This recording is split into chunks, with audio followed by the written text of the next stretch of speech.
Hello ladies and gentlemen, it's Young here and welcome to a Resident Evil 7 news update. That's right folks, Capcom is hard at work on another entry in the franchise, as confirmed by an article released by website MCV in an interview with a Capcom representative. It'd be a lie if I said that I wasn't nervous about Resident Evil 7 after the disaster that was Resident Evil 6, but at long last it finally seems as though they're actually beginning to listen to the feedback that fans and critics have been giving them. It only took some lackluster review scores, the cries of millions of gamers and fans, and The Last of Us proving that survival horror games don't need to turn into Michael Bay movies to sell, but hey, better late than never. Anyways, here is what a Capcom representative had to say about the upcoming game.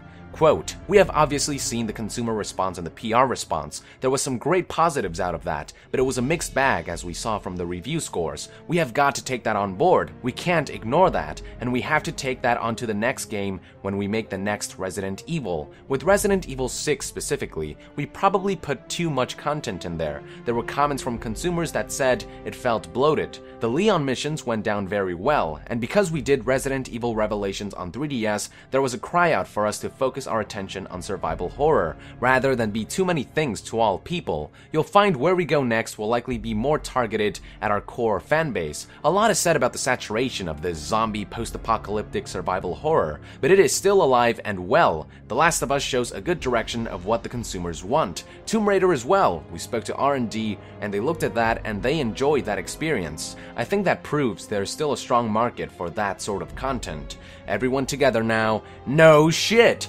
Focusing on survival horror, targeting the core fanbase, making a Resident Evil game that's, well, a Resident Evil game and not a Michael Bay movie? About time Capcom took their collective heads out of their asses. But I think the most important thing about the next game is that they make a good game. Last of Us didn't just sell because it focused on being a survival horror game. It sold because word spread about how fucking amazing the game is, unlike Resident Evil 6. With Resident Evil 6, people were talking about how disappointing the game is. Resident Evil 6 just tried to do too much, focusing on quantity over quality. My hope is that they'll flip that around and ensure that quality comes first. I'd rather have an amazing 10-hour ride than a lackluster 30. What do you guys think? Is there hope for the next entry in the Resident Evil franchise? Will 7 prove to be a lucky number for Capcom? Be sure to let our nation know in the comments below. To be further updated on Resident Evil 7, be sure to join the nation and subscribe to Young Yeah. I'll see you guys next time. Thank you very much, and Young out.